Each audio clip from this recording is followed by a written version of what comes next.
اگر مرد اور عورت مختلف ہیں تو کیا اس کا مطلب یہ ہے کہ وہ غیر مساوی ہیں؟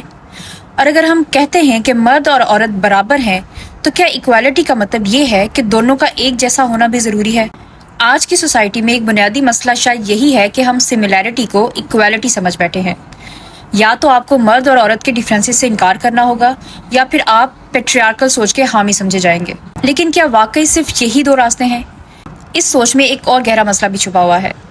اگر ریسپیکٹیبل اور سکسیسفل ہونے کے لیے عورت کو وہی بننا پڑے جو ہسٹوریکلی مرد کرتے آئے ہیں تو پھر عورت کے اپنے تاریخی کردار کی حیثیت کیا رہ جاتی ہے؟ کیا نرچرنگ، مدرہڈ، کیئر اور فیملی میں ادا کیے جانے والے کردار واقعی کمتر ہیں؟ اور اگر عورت کو آزادی صرف اس صورت میں ملتی ہے جب وہ میسکولین سٹینڈرڈز کو اختیار کرے تو کیا یہ واقعی اپنی مرضی کی آزادی ہے؟ یا پھر آزادی کی تعریف ہی ایسی بنا دی گئی ہے جس میں عورت کو اپنی فطرت اور اپنی ترجیحات کے خلاف جانا پڑے؟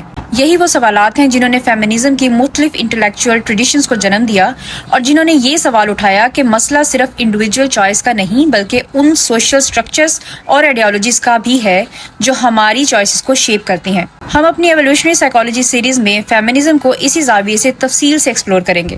ہم پہلے سائنسی بنیادوں پر دیکھیں گے کہ مرد اور عورتوں میں واقعی کیا ڈفرینسز ہیں، پھر سوال ہوگا کہ یہ ڈفرینسز آئے کہاں سے ہیں۔ ہم ایوولوشنری سائیکالوجی کی مدد سے ان کی ایوولوشنری ایکسپلینیشن کو سمجھنے کی کوشش کریں گے۔ اس کے بعد ہم آج کی فیمنزم کی بنیادی اسمپشنز کو کریٹیکلی ایگزامن کریں گے۔ کیا مرد اور عورت کے ڈفرینسز کو صرف سوشل کنڈیشننگ سے ایکسپلین کیا جا سکتا ہے؟